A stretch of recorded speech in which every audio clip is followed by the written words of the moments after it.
पालघर जिल्ह्यातील बोईसर सरावली सिडको बोईसर बायपास रस्त्याच्या रखडलेल्या कामाला अखेर गती मिळाल्याची शक्यता निर्माण झाली आहे. रस्त्याच्या कडेला लावलेले सागाची झाडे व अन्य झाडांमुळे विविध प्रशासकीय अडचणींमध्ये अडकलेल्या या रस्त्याबाबत निर्णायक हालचाल झाली. शिवसेनेचे उपनेते जगदीश धोडी यांच्या नेतृत्वाखालील शिष्टमंडळाने पालघर तहसीलदार रमेश शेंडगे यांची भेट घेतल्यानंतर प्रशासनाने तातडीने पावले उचलली.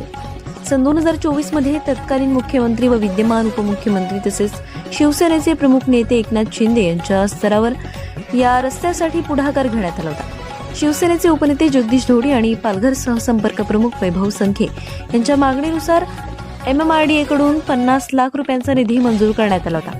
हा निधी आता प्रत्यक्ष कामासाठी महत्त्वाचा ठरतोय.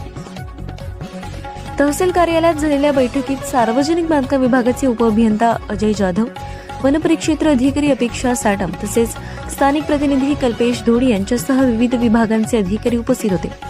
या बैठकीत वन विभागाने रस्त्यालगत असलेल्या झाडांच्या तोडीसाठी तत्वतः परवानगी देण्यास संमती दर्शवली, ज्यामुळे कामातील मोठा अडथळा दूर होणार आहे. या अगोदर सुद्धा सर्वच राजकीय पक्षातील नेते मंडळींनी हा रस्ता सुरू व्हावा म्हणून प्रयत्न केले होते, मात्र या प्रयत्नाला आता खऱ्या अर्थाने सुरुवात होणार आहे.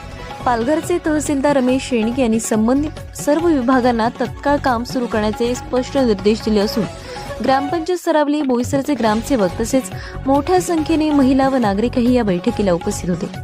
अनेक वर्षांपासून रखडलेला हा बायपास रस्ता आता प्रत्यक्षात पूर्णत्वाकडे जाईल अशी अपेक्षा व्यक्त होतीये.